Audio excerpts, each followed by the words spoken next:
Looking to level up your garden? Highlight Australia has you covered. As the premier hydroponics and grow equipment supplier in the Asia Pacific, Highlight services growers across Australia and New Zealand with trusted gear, premium products, and the brands serious cultivators rely on. From lighting and nutrients to tents, propagation, ventilation, and complete grow solutions, Highlight is built for growers who want results. And now, Terpene Table and WRC Legends get 5% off every order. Head to highlight.com.au and use code WRCCrew at checkout. Highlight Australia. Grow smarter, grow stronger. I've traveled around the country, I've seen the dusty plains, but I'd rather be back home again, avoiding all the rains. Sat around the table with the culture running deep, with a harvest in the jaws and promises to keep. Give me a home out in the bush, please, with lots of mulg trees, a bong or two, me mate Wildroo and the rest of the crew, with Timmy, Ting and Mark too.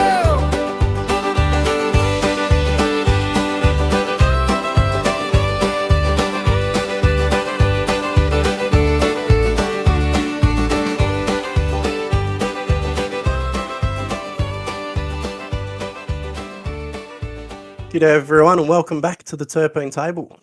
Tonight we are going to be going over stretch goals, so surviving and thriving in early flower.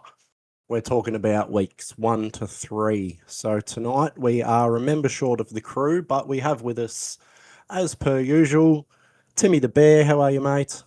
I'm good. I'm an under the sea bear today, but I am a wonderful bear. It's good to be here. It's good to have everyone here with us. I saw those pictures, mate. Water bear swimming around, beautiful. And Mud, how are you, mate? G'day, everybody. Good to be here. It's good to be getting back in the swing of things. Good to see so many people already rocking up. Feeling good. Yep, that's it. Feeling good. Loving it. Good to hear. All right. Well, let's start by painting that picture. So you've just flipped over to 12/12. You know, a few days later, say 3 or 4 days later, you walk in, you open up that tent, plants are gone feral. Stretches going crazy. Where do we go from there? I actually wanted to ask a bit of a question to the audience and to you guys. Ooh. Who does like 36 hours, like kind of darkness, or is there a darkness strategy before the flip that you know? I myself like a heap of darkness like during my flip, and I just feel like it helps with the stretch. It helps get that plant ready and going. That's an interesting take. I guess you've got a biological explanation for why you choose that method. God, Look, it's in English then. It's not something I've looked into, honestly. It's just like one of those old like wives' tales that I kind of just bought into and forever just did. Yep. Yeah, I like 36 hours. Like I really like to like get it in there, get it nice and humid, get the plant thinking it's in like the Vietnamese jungle. Nice. Yeah, no, that's not something I've normally done. I know a few people that slowly transition over to your 12/12, and they'll slowly come down and try and replicate that natural cycle. But no, I'm pretty much I'm a pretty violent flipper, to be honest. Fair. Yeah, I've heard of people doing it, slowly, as you say, especially some of the members of our community. I haven't myself done a sort of a long darkness before a flip, but it kind of would, there would be something in it, considering it's actually the darkness period, not the light period, that our plant focuses on. So, Yeah, and I guess I like to look at it as the benefit of being able to adjust the time schedule as well, like having that broader range to adjust the time schedule. Because during flower, being in Queensland when I was experimenting in theory, it would be more beneficial to run things permanently at night to be able to control that temperature, like kind of swing as best as possible. Yeah, it makes sense, mate. Definitely. yeah, and not to mention, different tariffs, different prices, things like that as well. Yeah. But I mean, look, after that, like, because, excuse my digression, audience. I just had a really interesting thought. But we get the stretch. The plant starts going bananas, and it's not misbehaving. It's a biological response to the next stage of its life. It's hit puberty. It has a little mustache, and it's ready to go. And look, it's been encoded like that for 10,000 years, and we've just kind of hybridized and made more efficient, just like we have with every other agricultural product, from corn and wheat to pumpkins. It's kind of a broad spectrum of similarities. Yeah. Well, yeah, and that brings it into something I wanted to mention was some plants don't even experience anything but somewhat close to 12, some variance an hour, give or take either side. Again, I mention them a lot, but those equatorial sativas, as we like to call them, they are very interesting plants, and some of their stretch is well, that's their veg. You know what I mean? So like some of these things will go crazy, and it's at the end of the day, that these plants, there's so much we don't know about them, and all of our knowledge is just based off basically what we know inside of these tents. Yeah, well, some of those things will hit 3-4 meters in their natural environment. So Yeah, and 20 up to 22, 23 weeks flower, and it's hard to say that that's a flower period, right? At that point, that stretch is essentially a veg, isn't it? well, I Yeah, think exactly. yeah, exactly. Yeah. Like it's just like the light period gentle change that we discussed before. It's also a gentle change and an apex of the florigen kind of signals going up the plant, but also the gibberellins and other hormones kind of balancing each other out Neuroxins, to move. Yeah, Yeah. definitely. Yeah, that's what I was about to get into there, Timmy. So what's this? We'll call it the hormonal cascade. Hormonal cascade. Now it sounds spicy. It sounds like It a does, doesn't it? peptide blend. Like when it's put like that. Like get the BPC 157 into it. But essentially, look, it starts rapid internodal elongation, and the plant starts getting ready to occupy the maximum amount of space, maximum bud size, maximum flowering. That's in its genetic encoding, to be able to survive. The plant has now transitioned to, I'm going to die at some point soon, and I need to get prepared to how to occupy as much territory as I can to ensure the survival of my genetics. But little does it know, we have other plans. That there is no pollen that's getting to it, and this is all just a process of eliciting all of those stress hormones, out of the plant to make it as bountiful of a harvest as possible. Well said, mate. Well said. And these gibberellins, how do they interact with the stretch? So they're obviously, driving cell elongation, but is there anything more to it? Look, GA4 levels in the shoot apex are still if sufficient for, I guess, plant elongation. But once that settles down at the kind of the 7 to 10 day mark, we start to see the plant begin its settling in phase. It's now done its stretch. It's gone crazy, or it's at the end of that kind of hormonal imbalance, and it says, I've had enough now. But that still is present in driving those upwards, momentum of the plant. Yeah, definitely, mate. All right. So how long? What are we talking about? Stretch period then? I think that's very broad. Yeah, I was about to say that. I think that depends on quite literally every factor there is. There is obviously a general, there would be a general rule of thumb with modern genetics, but yeah, I think that's a broad one. Like some traditional big sativas that are, outdoor genetics that have been run for 20, 30 years in different, climates around the world outside of, hydroponic environment. I've seen things do 5, 6 week stretches, 7 week stretches, just absolutely going bananas. And usually it is something that has been bred with bananas, or some of the early parts of the banana, kind of lineage. And I've also seen plants have absolutely no stretch at all. There was a couple of what was it? Oh my goodness! It was one of my favorites, but it's completely gone off my mind right now. It's like Oh my goodness. But essentially, this plant had a 3-4 day stretch. It was the squattest thing in the world, and I had to lift it up amongst the other plants because it just did not want to go up. But it was Yeah, producing. Z99's like that. Yeah, Z99's a lot like that.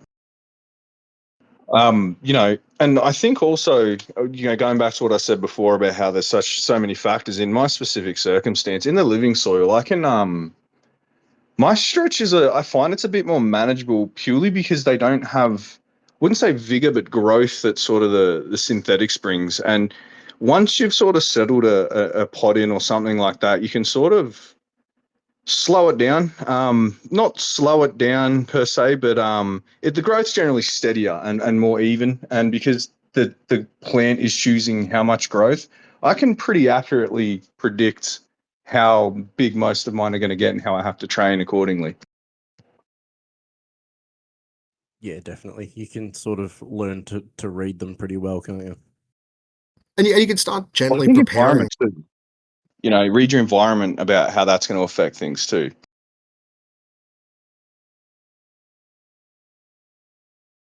Absolutely spot on, honestly. Like preparing that environment, you've gone through this a couple of times with a few different genetics, and you're like, I know this thing's going to stretch. I've grown X, Y, and Z that are related to it, or I've grown the same, pheno before in the past, and you know, getting ready for that LST or even scrogging, just gentle tie downs and kind of manipulation in that first couple of weeks really sets you up for success because while the plant's wanting to do its own thing and we don't want to push it too far over the edge of heavy stress, it allows us to prepare exactly like what you were saying, monitoring the environment and knowing the genetics.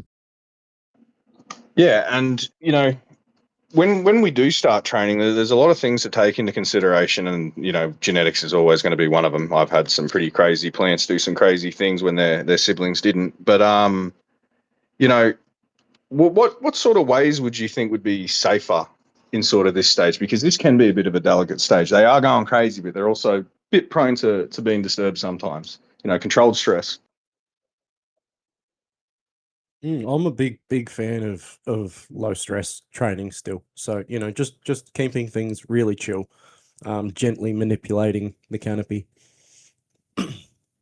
um, you know, Sometimes depending, especially in those first couple of weeks, while the stretch is happening, they're pretty open to manipulation. I think sort of once you've passed that week 3 sort of flower, I think you're pretty limited then to what you can sort of do. Yeah, I mean they even get woody. They even start. That's one thing with autos that you guys a lot of you guys have seen how I train my particular autos, and it's very heavy, especially during the stretch. And I do make a lot of mistakes. There's a lot of braking where it just gets woody, and it's just simply the way I stretch them down and everything like that. It's a good chance to spread everything out, get everything even, get light into everything. But when you're getting light into everything, you're not just getting light to those nodes, to those potential flowering sites. Yeah, when everything's even, you're spreading out all sorts of signaling. All there's auxins, there's everything going on.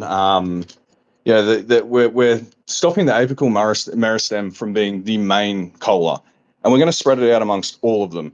And in combination with that, to when we open up the air, we open up the light, we open everything up. They all are now going to compete each other to be the dominant one, but they've all got an even playing field now. Nobody's juiced up. They're all ready to fight it out, and you generally you can get good results if you do it right. Yeah, well said, mate. I think for the general home grower too, most hybrids are done, have finished their stretch by week 3, and you're looking at 1.5, 2 times the size of when you flipped. So that's just something to take into account as a general rule of thumb. Look, and But just like talking about me kind of messing with my light schedule as I come into flower, having that kind of stricter temperature range that you can control and monitor will also just help ease the plant's overall stress and the chance of it herming or having any type of weird biological reactions to stress period, like over stress period, is keeping that temperature range as locked in as possible. Like, it's hard, even in a Queensland winter, if you're running, your lights during the day and you had your night period at night just to coincide with an evening, and it drops down to 14 degrees and, you lose some of that temperature through the pot because the thermal transference down, it's just going to take pieces, away from it over the evening. And that's going to do serious microbial and root damage, which will then stress the plant out further and it'll activate more of those, hey, I need to survive, reactions. And that's super relevant for outdoors as well, right? Maybe not so much the winter aspect, but a lot of people sort of probably don't understand, make sure you're prepping for some of these weather events that happen. If you've got a stretch going on and there's some delicate girls that are in the middle of, being hard and woody but still sort of pliant, and you're about to get a cyclone, well, I hope you had plans in place for that, just like you did for your house. You know what I mean? Yep. Yeah. Look, I remember, I can't remember where I saw them, but many years ago, I saw some photos of some guys in California with dehumidifiers out on their outdoor plants. Just big 100-liter dehumidifiers underneath them. And I'm like, that's commitment to environmental control. And if you're outdoors, you might heap on a bunch of mulch. If you've got frost coming, and you're like, oh, I need to put a large radius of 75 millimeter, dense organic mulch over the top of this, and that'll keep my soil temperature higher during that period. Mhm. Pre-stake things. Prepare for all of those eventualities. And even though the Australian government just spent a crazy amount of money on the Bureau of Meteorology, just continually checking it, even though it's a bit dodgy, does keep you in the loop, and you can make educated guesses on the long range forecasts. And if you're an outdoor grower, that should almost be habit, right? Like, I like to think of it like being a farmer. I can't grow outdoors where I am, but where I was before, I could, and every day would be checking the weather for the week, because it does change, and it's kind of just, you do have to be prepared for these things and be checking. You have to treat it a bit more like, a bit serious, I guess, in some of these aspects. Yeah, absolutely. Yeah, definitely. Look, I did a bit of reading once about a far red kind of flash at the end of the day cycle Yep. of a Yeah, I know. flowering plant. And I think off the top of my head, it was 5 to 10 minutes of a far red saturation of the room, kind of interrupted the hormonal process that the plant goes through to signal that the actual stretch up. While it doesn't interrupt the flowering, and it's not a long enough light period to kind of knock you out of your 12-12, apparently, and it's not something I've tried because it's something new that came out after I completely moved in a different direction. Mm. It has good research behind it to alleviating some of that stretch.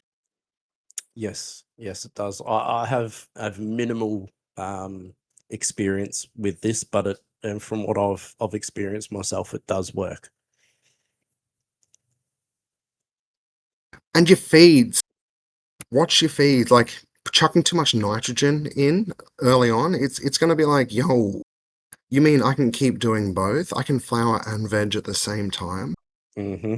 Yep. Yeah, definitely. But in saying that, nitrogen is still an important one to Oh, consider. absolutely. You don't want to cut that off completely. No. No. Don't cut it all off, but wean it back.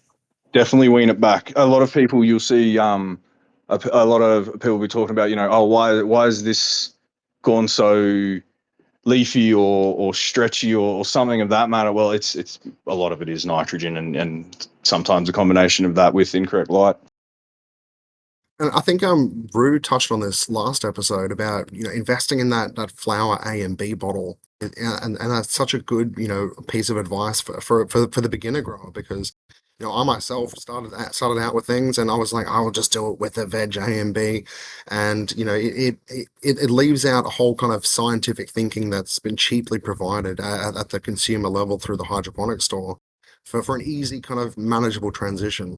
Yeah, it does, and I think a lot of people sort of do exactly what you've said you did, and have gone through that and gone, well, it's still A and B, it'll be fine. That's just the plant company's just trying to relabel it to make me buy more shit or whatever. But and the NPK numbers on the bottles look similar, or all those sorts of things. But the way different companies translate their NPK numbers and all sorts of things can until you've got a real handle on it, can really throw you off. So my best advice is just go that flower A and B, and make sure that you're using flower-specific nutrients. So if I could just add something super quick in regards to synthetics, just in nitrogen and synthetics, keep an eye on your nitrogen. If you're not doing, if you're using a sort of a mixed line from different people or whatnot, and you're using one particular line's calculator, keep in mind things like CalMag will use nitrogen to chelate the CalMag so that it can be taken in. So that's why there's nitrogen on a lot of those bottles, but a lot of people sort of don't really pay attention to that. So you can mess your nitrogen up a little bit using CalMag bottles just due to the nature of the chelation. And not all CalMags are made, equal. There is a huge difference in what one company defines as a CalMag and what another company defines as a CalMag. One of my favorite ones, and if someone please tell me if they still make this, but MedTech Nutrients CalMag Micro, chef's kiss. That was the pinnacle of CalMags. That had every single trace element. I was going to say it contained all the other traces, yeah. Delicious. And look, comparing that to another brand's CalMag, I'm not going to name any names because I don't want to shame anybody because everyone, is capable of their own research. And I always recommend, understanding what you're putting in your plans. But that's the only brand that really thought about the trace elements being necessary for energy production and and what's required of that and the thinking of not every toxicity is actually a toxicity. You might have just locked it out by being deficient in boron, deficient in zinc, iron, and those are elements that are often overlooked. Yeah, and antagonism is just it's just something that a lot of more, as you just mentioned, it needs to be looked into more when you add something and you lose something else and it comes up like a deficiency and you're quite simply just adding too much more of something. And phosphorus. Phosphorus in like I loved Massive from Green Planet as like an early, I'd started 3-4 days before I would transition into flower and keep going at a good regular dose. And that's got tricantanol, a good base phosphorus potassium, which is driving your adenosine triphosphate production, which is signaling to the entire plant its energy production, and it's also driving the root growth. And all of these things combined is just such a good basis to be on. So, and it's such a simple add-on, and a company like Green Planet, you can pretty much add that Massive with almost any other line, and it's not going to interrupt it, especially in that early flower. Very good. Well said. Yeah, they're a very good line. With my first ever run when I did cocoa, I used Massive, and it did exactly what it said on the container. I had one of my first plants got over £1 for me. So, and look, out of the listeners, sorry guys, who's running what newts right now, and what flower newt are you running? Good question. I'd love to see some answers in the chat. Sorry guys, get back onto that one. No, I'll talk about stuff forever. But and probably another good point for cocoa growers too is just don't just crank up the EC. Like, don't just dial up the EC and think, oh yeah, cool, it's going into flower, I need to feed it harder. That's not either necessarily how it works. No, they weren't good flour that I ended up with. I will clarify that. It was not good quality, but it was big. It's a skill to. A lot of people they say, oh, living soil, that must be hard. No, I honestly think synthetics is a lot harder. And the living, I think the living soil is actually a lot easier, personally. Yeah, well, you've got all those buffers and things in it, don't you, with your living soil? Yeah, we've got some answers in the chat here. Sorry, I'm just taking a look at some of the nutrients some people use. Some plant mechanics mentions. I've seen a lot of them lately, but I have had no personal experience with them. No, neither. But I have seen a lot of plant. Yeah, I've been hearing. Yeah. I don't know if it's very similar to the biomega phase that went on for a while too, though. If it's just a sponsored spot sort of type deal, I'm not sure. And we do see that in the industry, especially here in Australia. Like there's all the shops are given huge discounts on different ranges, and they're great. Like I've seen the results from Plant Mechanics, absolutely wonderful. But I also remember when Aptus did the same thing, Green Planet, House and Garden, and the cycles of how our industry and community is growing and what we're using. Yep, definitely. Yep. It's good to see these new brands coming up and pushing themselves out there and getting their name out there by getting themselves into the hands of the grower, which is, what we want to see. I haven't seen much from that full spec. How's that going for you, Cozza?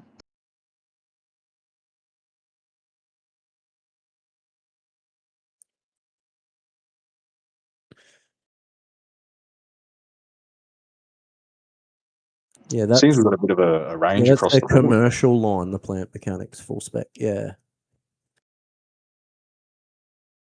Oh, okay. Yeah, right. I'm definitely going to do a little bit of research into this after this episode. Yeah, I know they've just sent a heap of that stuff over to might be E3C and I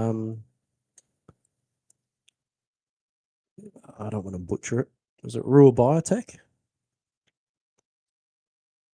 in New Zealand? I've seen a lot of that. A lot of Plant Mechanics heading over there. Happy days. Mm. I mean, look, if a good product's getting out there and it's getting into the industry, especially in any type of like, In facilities. In a facility setting. After touring the guys down, in the southern parts of Australia, the facility that I went to a couple months ago, they are really strict. They don't use stuff like they don't take any risks with what they're growing there, which does restrict them a heap. And if big companies are taking on board new nutrients, it means that they're confident enough in the line to take that leap.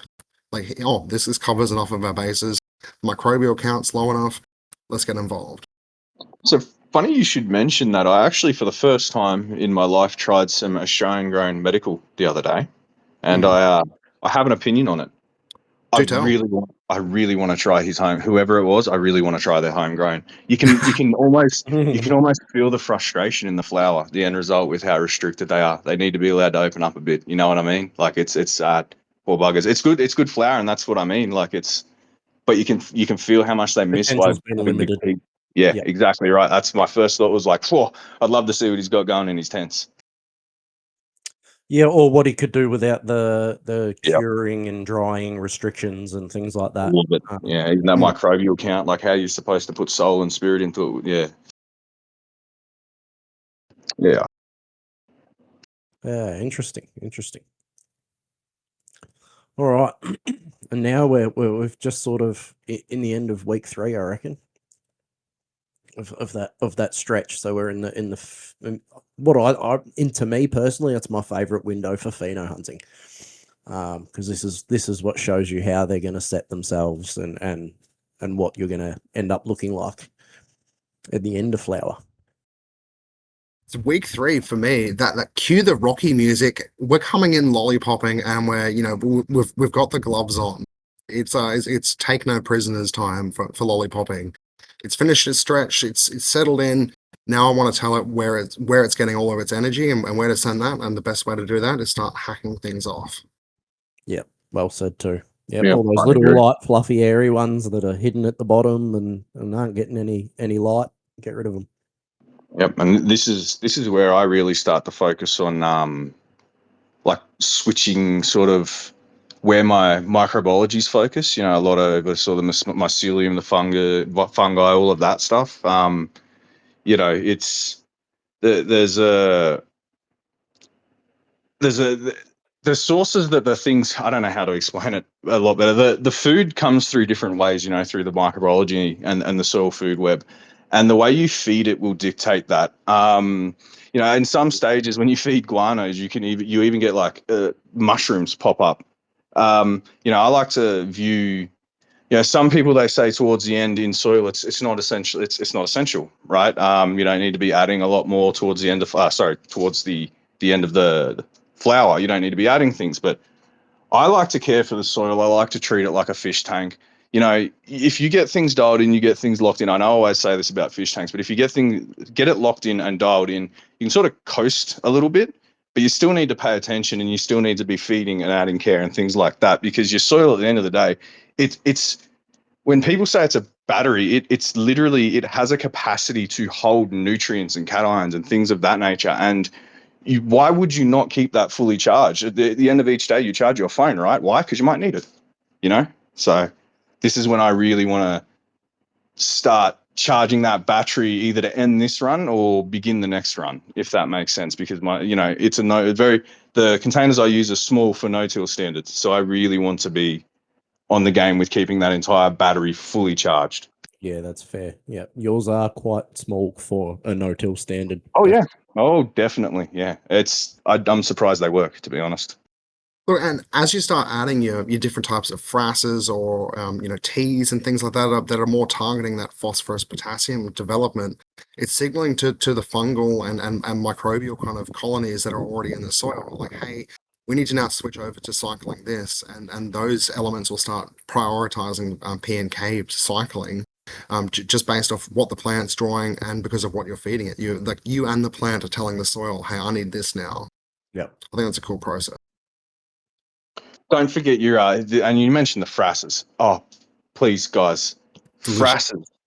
frasers. The difference when I use them, and it doesn't even just have to be in teas. You could even top dress at this point and still get the benefits of frasers. You get that pest response. You get that it. They really think they're being attacked, and even if they don't, they know it's going to sound crazy. They know the response that's expected of them from that because of the way enzymes work. And you also get the added, the chitin. You get the calcium, and you also get some of the nutrients you need for the bloom stage, and the silica. I always, Yep. Silica. anytime people can find a good source of silica, please. Silica is.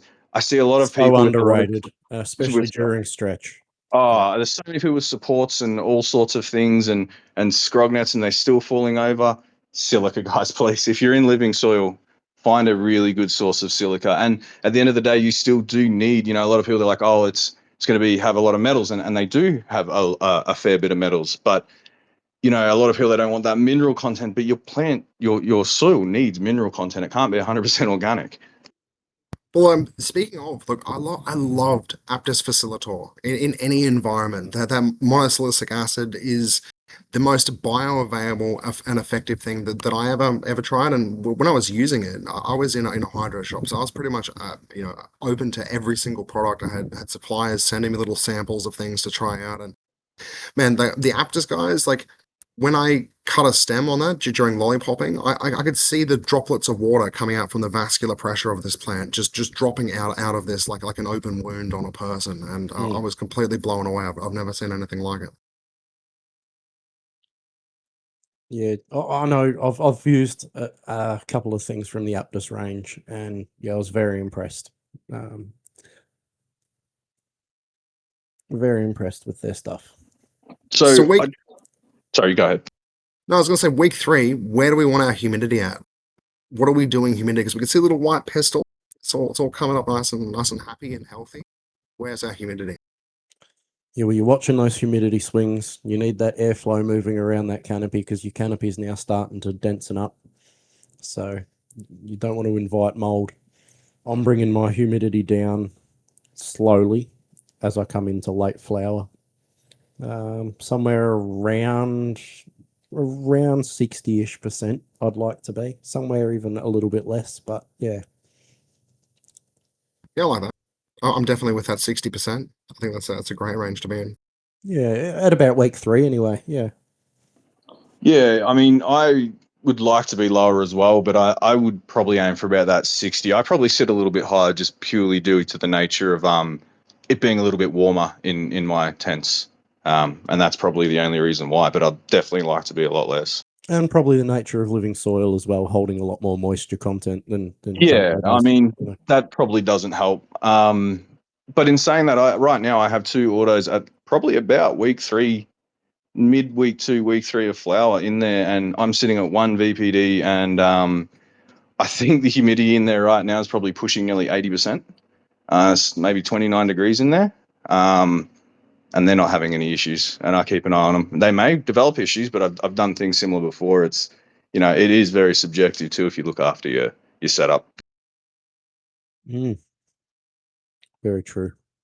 So I've just read in the chat here, we've got Plant Mechanics Super Psi SI is my go-to after moving away from Aptus. So I'm wondering why, if I can ask, why did you move away from Aptus? Was it a cost-related issue? Because I know they're very pricey. Oh yeah.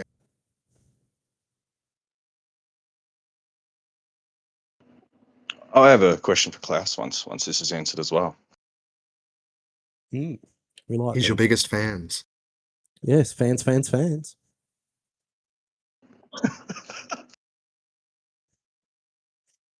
Yes, I'll ask real quick. So I saw you mention in small living soil pots you want to drain every last bit of the battery. Why do you do that? What's your purpose for that? In living soil, would you? My school of thought is the plant would sort of choose how much it would uptake, and if there's anything left, that's not really an issue when you re-amend it and remix it all back together and put it in small pots anyway. What's your thoughts on that?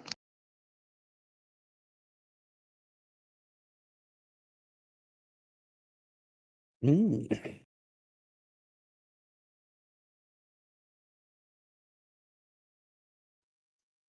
Sorry for anyone not listening live. We're waiting for the chat to type.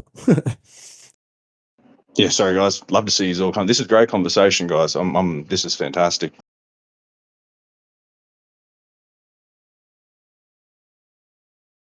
But something The I'll benefit. touch on. Oh yeah, sorry mate. Go. No, I was going to say the benefit of turning up to these. That's right. Yeah, being here during the lives. Exactly. You know. Yeah, I need to show up to more of them, eh? Yeah, I know, right?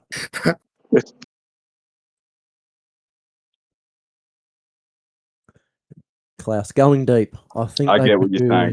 different if they reach the end of the battery. Yep. Yeah, 100%. I get what you're saying. Yeah. Yeah, I guess that's probably similar to our drawbacks and things like that in cocoa, and yeah. I think it's also comes down to personal grow method. I just love to see everybody growing. But in saying this, I don't only grow in big pots, I grow in small pots as well. So yeah, that's why I like to ask these questions, because people with a lot more knowledge than myself can give me some insight. Variety.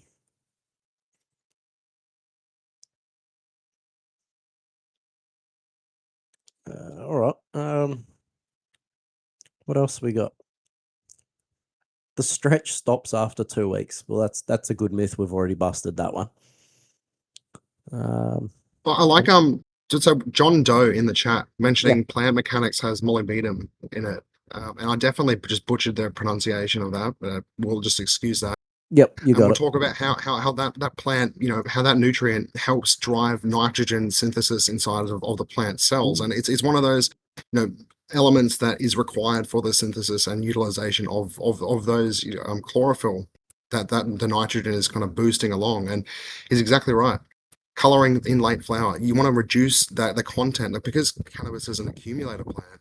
You want to reduce all of the nutrients out of it as you can, and those trace elements is what's going to help draw every single last piece out and give you that beautiful organic color, not a forced, I put ice on the roots or anything. This is a beautiful expression. Yeah, what's going to help her to tell her to use or up all available nutrients, isn't it? That's right. I like it.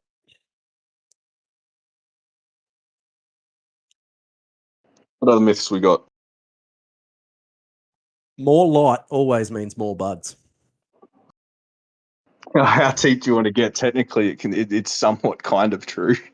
It is somewhat kind of true. That's exactly what I was going to say too. Like early stretch though. Always, that's the nature of how these things work. But no, it's so incredibly circumstantial that I don't think it's relevant to us. So no, in these circumstances, no, it doesn't always. No, because if you're going to smash them in early stretch while they're trying to develop their little baby flowers, I think you're going to No. do some So in damage. our circumstances, definitely not. But if you can nail an environment and if you get everything right, you can certainly push how much they can have. Yes, yep. I'm not going to argue that at all. But there's always a point where you're going to reach negative returns. Yeah, exactly. Well, and in I our remember environment, this strain. Oh my goodness, you guys just jolted my memory of the strain that I was talking about that had barely any stretch, and it was a Gelato 33. And man, like that thing, you could probably throw an actual brick wall of photons at it, and it'd be fine. Like that was one plant that the lights are up at 100 week one. It was in its guts, like it was producing, and there was never any stretch or burn issues. It just absorbed everything. It was truly one of my favorite things. Recently experienced that with one of these hash plants from Bodie. It was just one particular pheno. It was just didn't know. Yeah, yeah, exactly that. It was just it's all bud. There's no stretch whatsoever. It just stacked and stacked and stacked and stacked. And how did Jack Hera go the absolute opposite way? It was like, yo, where's the ceiling? How can I reach it as quickly as possible? Yeah. And look, I love a Jack Herer, but I loathed growing it for that reason.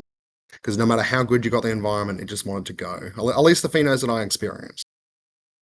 Yeah, it seems pretty true to form, I think, with Jack Herer. I had that similar thing with that Z99 Mango Haze from Wally. I had that one pheno that was about 3 foot tall, and that other one that took up the 5x4. Yeah, yeah. So, I think we covered, you know, no nitrogen at all during flower. Yep. That is a myth. But Yep. Yep. I'd like to elaborate a little bit more on that, if that's all good. Yeah, get into it. So the reason we want to keep nitrogen around to some capacity is because nitrogen is literally like it's the holder of life. Like it's heavily involved with a thing called ATP. Now I'm going to butcher this. Adenosine triphosphate. It's essentially ATP. It's essentially the molecular currency of the world, right? Like you think the US dollar, the dollar's worth a lot, man. It's got nothing on ATP. But anyway, the that needs nitrogen to produce quite literally every energy reaction in life, not just in plants. Very, very well said and well pointed out too, because yeah, it is a big myth, and I think it's a wives' tale that a lot of people run with. They try and cut nitrogen completely or things like that. And Yeah. it goes back into your light intensity as well, because if you're cutting, Yes. you need that nitrogen to process that light, because that's how the energy is used. So it's but digressed a bit there. It's Just for the wanted to chlorophylls clarify that. to use the light. Exactly. Yeah. Look, and then you have efficient nutrient cycling. So just like you mentioned with the adenosine before, and the end part of that triphosphate. What elements are we targeting here? And as that ATP starts to ramp up, it's starting to use more phosphorus and potassium as the powerhouses of that cell, while still requiring nitrogen to be present. But we want microbes in the soil, and one of my favorite is bacillus. Like that is like a couple of good strains of good fungal expressions is the difference between having unlocked phosphorus and potassium, that's completely available for that process, and not, and that goes for cocoa as well. It's probably more needed in cocoa to make sure that that is available for the plant to utilize. Yeah, and I'd like one product that I hear about constantly is Mammoth P. Like apparently people are getting up to 30% increases just by using Mammoth P. Like, and that's, I've never used it. I need to. It's very expensive here, but yeah, the ability of just a good quality inoculant is incredible. So Mammoth P is look, it does have a microbial content to it, which is designed specifically to unlock phosphorus and potassium, but it also has a refined and very densely, it has a lot of trochantanol in it, which is essentially a grease for ATP production, and trochantanol comes from alfalfa, and I guess, but biologically it actually kind of looks like a little stator motor that the molecules go in, a little electrical charge happens, mixes with the enzymes, and it pushes out an ATP molecule. Now, trochantanol is the driving force of how we interact with the plant, with growth regulators that aren't toxic, like chlorcumarat or paclobutrazol, which are the two big grape derived or grape industry derived PGRs that have terrible names in horticulture. Yeah. And Mammoth P has a lot of that. See, I do like Mammoth P, and I have used it myself before, but I feel like having a broader spectrum of microbials, Like coming from a cocoa. Great White's good, but it's not as targeted. It's very, very, very broad.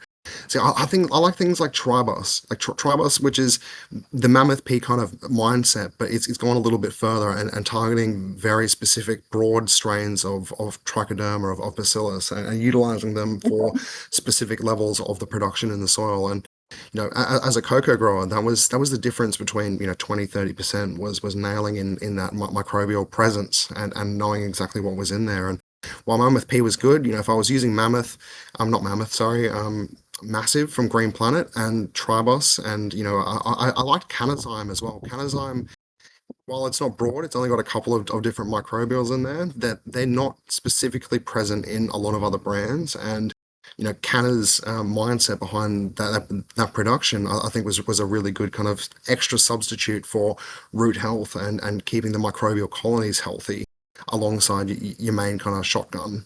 Okay, nice. See, we don't just keep him around for his pretty fur. No, that's right, exactly. It can be pretty. I've heard. It's all long and luscious while it was wet today and out while he was a swimming water bear. Anyway, we got John Doe in the chat here, and he said a little mammoth in the turbo clone, and you get 100% success rate in just Oh a few God, I'll days. take any tips I can for cloning. So yeah, okay, that's a big shout out for mammoth as a cloner. Look, for clones, I always went 45-degree angle cut, 2 growth nodes above the cut, and that's not including the 1 growth node just above the cut that I made, because that original growth node is what's going to spurt out my roots, and the other 2 are I guess leaving it open for the plant to say, well, I can use these, and I'm going to start growing. And like, I mean, I love a turbo cloner. They're wonderful pieces of kit. And I wish I had known that mammoth trick, because I would have got a 100% strike rate. But I feel like once you get that little cut down and you perfectly it's clean. It's got to be clean, sterile. Everything's sterile. I knew scalpel every single time. Yeah. Yeah, I think that's probably a lot of people's biggest downfall is cleanliness during cloning. Yep. It's definitely mine. Yeah. It's very, very easy to, introduce the wrong things. It's open wounds, isn't it? Yeah. Yeah, and a lot easier to get into than our sorts of wounds too. Correct. Almost essentially suck things in does the plants. It's kind of crazy how they work. Yeah, well, especially that fresh cut. Yeah, that's sort of what I mean. Once they're trying to balance everything As soon out, as you've cut it, it's going. Yeah. I loved the sound effects. That was brilliant. Yeah, good guy. I'm glad it worked. But yeah, so I guess so. Essentially though, the stretch isn't something to fear. It's the plant telling you she's flipped her gears, and your job is to guide her through it. So manage your space, adjust your feed, control your environment, and you should pretty much just be able to let the genetics show you what they're made of at that point. and you'll get better at it, especially as you learn genetics. It's something that's not to worry about. Yeah, as Roo says, at all. It's be a friend. Always worth investing in genetics in communities like this community or other communities that exist out there in our communal Instagram and social media and Telegram spaces. Going for stuff that has passion in it, that has decades of knowledge, just like some of the guys we've interviewed here on this podcast. Yep. It makes the difference. Yeah, it really does. It really does. Yeah. There's big, and I'm not knocking any of these massive brand names either, because some of them produce some really, really awesome stuff. But you'd be surprised at some of the stuff that comes out of these sort of what I guess a lot of people would consider a backyard breeder.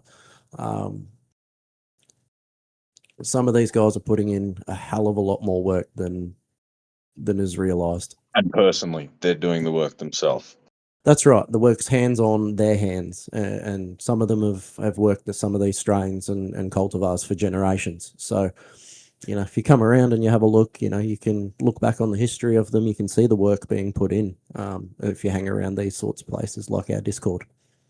And just real quick on that, a lot of people I see looking for things that they had when they were younger and things like that, but they're all growing American genetics. Well, chances are 20 years ago, my friend, you weren't smoking American genetics. So maybe come look for some Australian local genetics and you might find that thing you've been looking for the last 20 years. You might find that flavour you've been chasing and go, oh, that's what it was. Oh, shit, I had no idea. Yeah, because we have our own things going over here you won't find elsewhere. Yep, very true. Lost are the good pepine terpenes and flavors. Like, nothing got me going more than a good pepper. And I think the last of that was Jack Herer or Great White. The white widows kind of variants of that. Yeah, You yeah. know, Some of the all those widows, I pepper- remember that real peppery. Oh, make your nose It's a good sting. time. Definitely. Definitely a good time. So I think we've pretty much covered everything, unless anybody in the chat has some questions for us from weeks 1 to 3 of Flip. Or anything for that matter, I suppose. Well, I guess so, yeah. Oh yeah, Blue Dream. Oh, I just went down memory lane. Yeah, So, Blue Dream, underrated. Sushi Samurai just I see. I knew as soon as I saw him in the channel, I'm like, yay, sushi, because I knew that he had the goods. I knew they had the goods. He knows. He comes through, my man Sushi.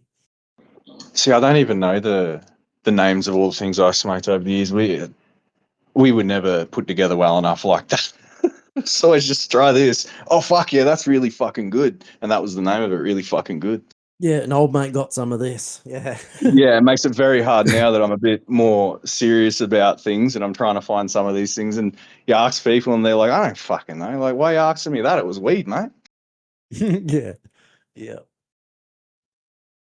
See, and this is a good example of the chat. I've got an 8-year-old cut.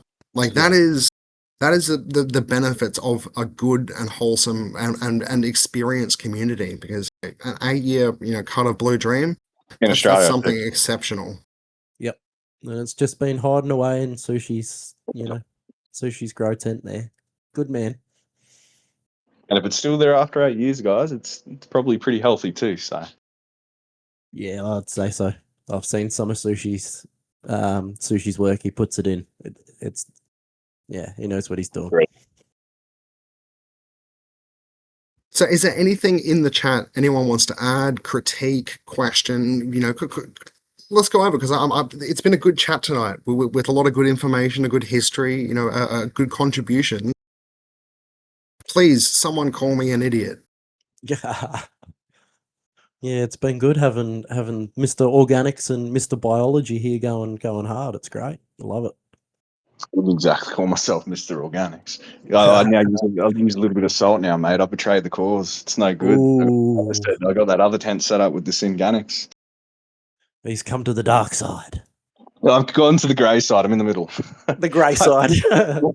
What I'm figuring out here is very interesting, that I've got them in 20-litre pots. The growth is so vigorous that they're completely covered in top feeders. So it's just essentially just cocoa now. I don't. They better drink fast, I suppose, because I'm watering them almost every second day now. So it's just soil behaving like cocoa. Yeah. Wow. So we got a good one in the chat. Do you add your PK at week 3 on the day, or do you wait until the plant shows sign of seeing it, of needing it? Needing it. My goodness. Yeah. Mm. Look, I like to go because especially I was running massive. I was running some all of the microbes to unlock all of the nutrients that I'd stored, all the cations that I'd stored up in the soil. I'd start PK at a very low rate. I want to kind of edge that higher potassium in, and then bam, blam it in that kind of week 4, week 5 window. Then I'd follow up. There's a couple of good brands out there that do a collated phosphorus and potassium nutrient blend, like Shooting Powder, and there's a couple of others that I can't remember off the top of my head. Well. Yeah, Raw 40K, I think it was. Horder Rock or something. Yeah, that's the one. Rock. Yeah. I used it. I used that as well. Yeah, it's powdered. You can put it in a reservoir. Yeah, it makes a difference. Yeah, but you burn them. Just you'd want to dial in your EC and things of that nature. I did not. Yeah. Great stuff. But yeah, no, I'm right with you, Blazon. Slowly creeping it in, and then starting to dump it in at sort of week 4, 5. I actually have a question for both of you in this, because I asked a couple of my local shops back when I started in regards to this. So we'll use Hordy Raw as an example, or one of their other boosters. I asked them, do I put it in with the rest of everything else and just halve the strength or something like that, or put it in the reservoir completely by itself in a fresh reservoir and run it for a set amount of days? What would you guys do with something as heavy and strong as that? I stop completely. So like that feed that I do, I only use the Hordy Raw. Then I do a follow-up flush on the next feeding, because potassium is sticking in there, even if it's bioavailable for the plant. It's holding into it. and and then I go back to the normal nutrient cycle, and the plant still has access to everything that's in the soil zone. Cocoa has roughly 65% of the cation capacity of a living soil, so it still has a lot present, especially since we've been feeding it synthetics. Yeah, cocoa is really good, especially if you've got good microbes in it. And I find that was the best way to balance, the uptake. And sometimes I put like, a light CalMag micro, shout out MedTech again. And I think it was Floramax and what were they called before Floramax? There was like the old school brand. I do know that. Someone in the chat might have it, but I can't think of it either. So you would water it in through the top and have and then just, so I should give some context. I had a recirculating drain table and I had them in fabric pots, and the cocoa the water would go through and then drain down back into the reservoir. Would you completely empty the reservoir and then water in through the top and then just let them do the whole dry out cycle and then redo a fresh reservoir of your normal nutrients and rerun them through? I'm asking because I'm probably going to go to cocoa as well at some point very soon. A simple way to do that if you're doing a flood and drain, something like that, is just to disconnect the recirc system while you... Yeah, that's what I thought. Yeah, let it drain to waste and then recirc system back up and away you go again. Right. Okay. So completely separate the whole the different nutrient regime. Get it? Okay. I personally wouldn't recommend recirculation in cocoa because of the cation capacity that it has, and the delicacy of the actual cocoa environment, not being as active and as buffered as what a living soil is. Now, I always recommend run to waste with cocoa, just from my own experiences and my own troubleshooting with different people. Is you start to lose things in recirculating very quickly, and if you flush that out of your soil zone and you don't pick up on it quickly, that can lead to genuine deficiencies that then you have to chase the tail of. Well, my EC dropped from 1.2 last night, and the recirculating water in it this morning is 0.4. What's actually in there? What's it doing? If you're not reading individual nutrient content and things like that, and topping up individual nutrient content as it needs it and as it's sucking it, then you're going to overload things and you're going to underload other things as well. Yeah. So if I am going to do cocoa, probably best to do drain to waste. I did that originally, however, the pricing, it got expensive very fast. Yeah, we've got autopots. Don't flush away your nutrients; they're expensive. Autopots are dope. Yeah, I can't disagree. I've run recirculating systems with great success. But I guess it all depends on how much time and effort you've got to dedicate to that as well, and to being on the ball with it. Yeah, and the caveat, I guess, to what I was saying before is that someone like Roo, he's going to really have dialed in the perception of the nutrient uptake cycles. Like, what is my plant using on week 2, day 3, and how is it utilizing it? And that's been encoded in over all of the experience. And muscle memory. Muscle memory, exactly. Muscle memory, exactly. Underlighting. So, underlighting, do we run when we flip or turn them on later in flower? That's a good one. I personally, when I did run UCL, it would come on around week 4, because I didn't want to sort of encourage anything more than the lollipopping that I was already taking off. I agree wholeheartedly. I wouldn't turn kind of UV. I wouldn't turn under canopy lighting on until after week 3.5 or so, when I finished all the lollipopping. The plant had settled back in from all of that stress, and now it's time to blast the under canopy with some photons. Yep. I'm completely in agreement, because I'm more around a week 3. I think generally most of my stretches are finished, and that's when I'm sort of looking at that. 14 days I've seen in the chat, not to confuse them with the stretch. It's also, completely fine. If that works well for you, I'd probably go 21 days and see how you go with that, just as a suggestion.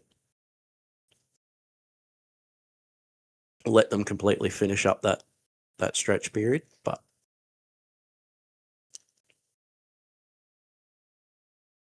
everyone has their own techniques and everything, Yeah, It's what works for you. Like, what are you happy to Exactly. do with? You know, that was the one mistake I did, was making it too much. Like, how can I make this more efficient, sciencey? Where it kind of lost the joy for me towards the end. And you know, I urge everybody to just find their way in a joyful, the way that works for Yes. you, the way that makes you feel good about the process that you're in, because Yep. it is meant to be a joyful experience for you. You know, in any aspect. 10 years later, and all of the guys that have had success, that you know have had that passion burn, you know, for decades, that's exactly how they come up. I was gonna say, well said, mate. I think that's why I still love it the way I love it, because it's the way we do things, and I don't know, sort of, what's the best way to word this? No, I've lost it. My brain's farted. Someone save me here. My brain's farted. Well, one thing I also want to say to people is be comfortable with the setup you're using. So, like, I know this is weird, but don't like chase, like, don't chase like the max amount of yield if now it's hard for you to bend your back and get around your pots and now you're not enjoying it. Yeah. Drop Yeah, a couple yeah. of plants, enjoying sitting there with them. It's that simple. You can't lose That's that it. passion. Yeah. I'm lucky. I'm obsessed with it. I had a bloke the other day say to me he had a strange dream about some watermelon plants, and I looked at him and I said, "Mate, I am glad I'm not the only one that dreams about plants." He had no fucking idea what I was talking about. You're bromeliad. You're an avid bromeliad Yeah, he hunter. just looked at me strange.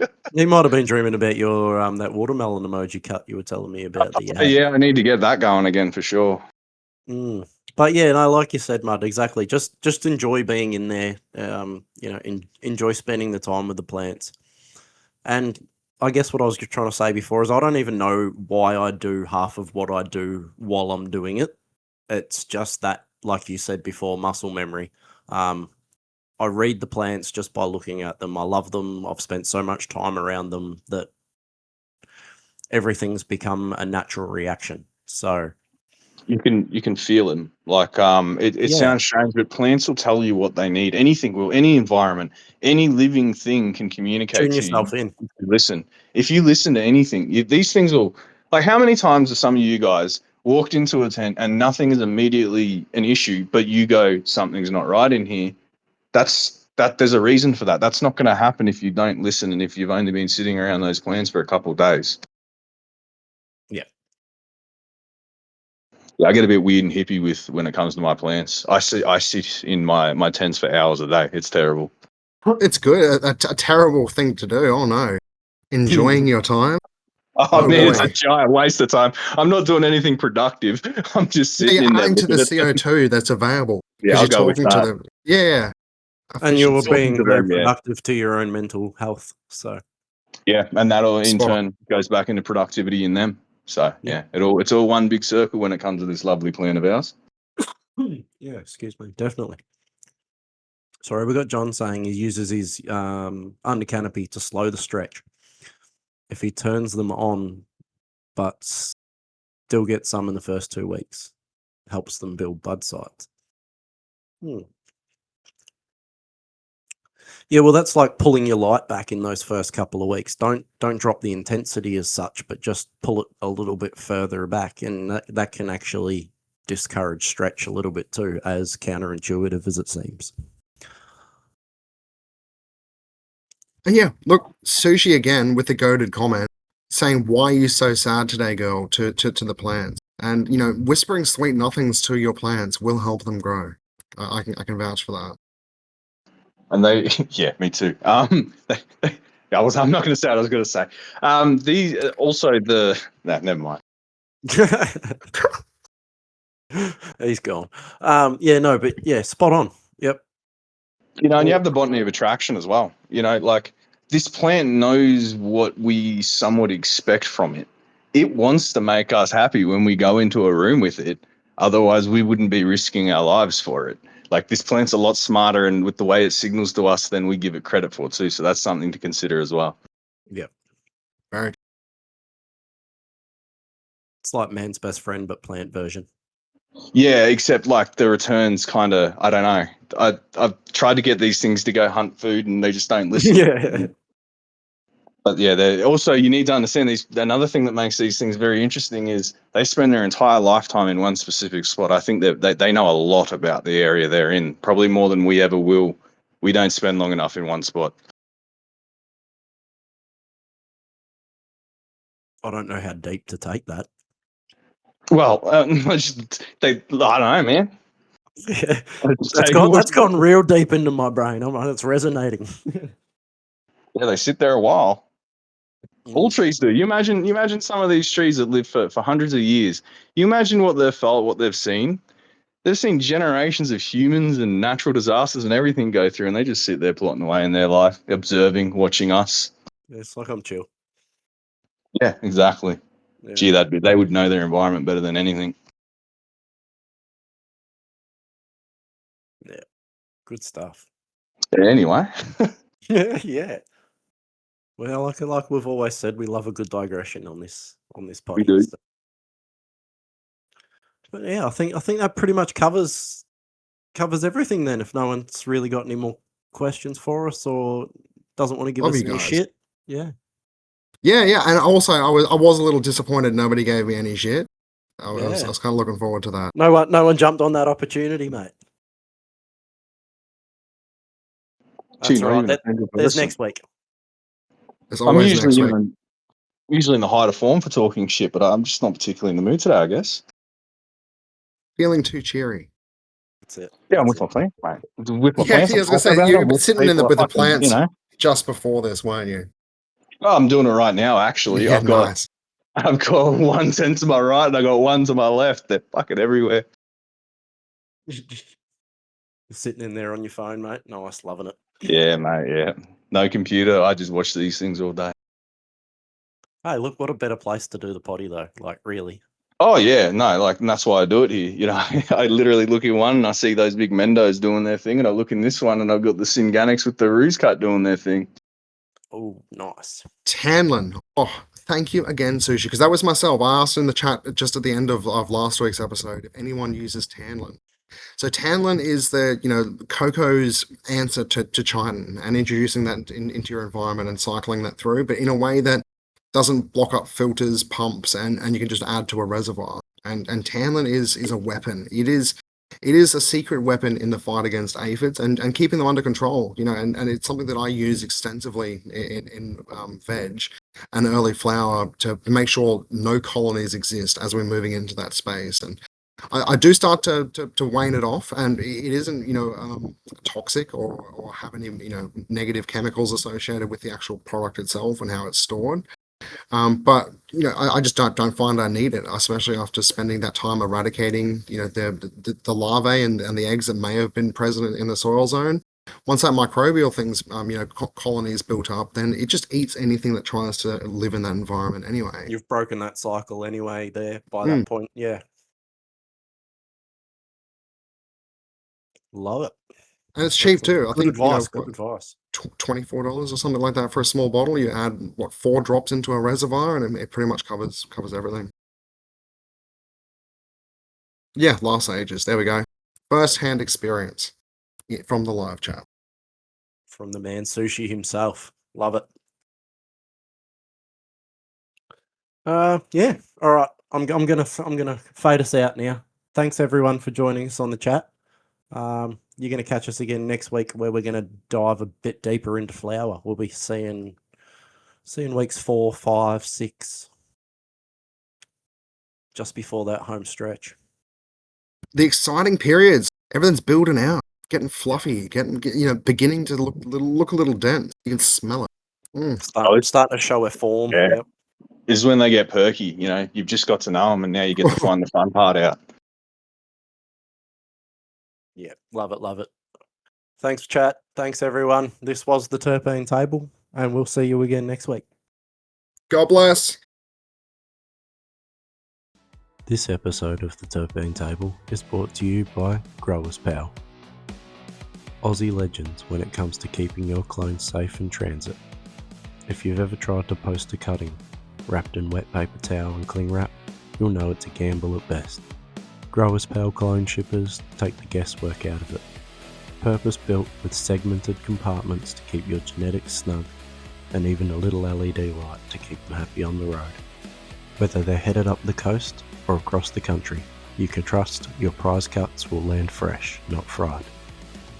They're mates of the Roo and they're mates of the Discord, so you know their growers looking out for you, not just trying to sell you something. Head over to growerspower.com.au. That's www.growerspal.com.au and sort yourself out with a proper kit for moving your genetics across the country, because good clones deserve a fair dinkum safe ride.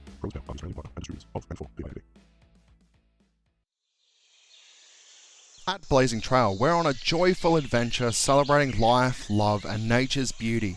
We cultivate vibrant outdoor connections, foster community collaborations, and source wholesome treasures like our Sprout seed starter for precise, energy-efficient germination, and FlexiGerm silicon seed pods for sustainable, airflow-enhanced sprouting. All with the care for our world. Join us in blazing a sustainable trail filled with laughter and magic. Visit blazingtrail.com.au. While we're on the subject of good gear, I'm going to give a cheeky shout out to my own spot, the Wild Vault. It's packed with glass, gadgets, and grow gear, all the little treasures that make your sesh just that bit sweeter. So, if you're looking for something fresh to add to your kit, swing by the wildvault.xyz and have a sticky beak. It's basically a toy box for grown-up stoners. And hey, if it's genetics you're chasing, head over to our mates at wildrootcultivars.com and check out what they've got cooking.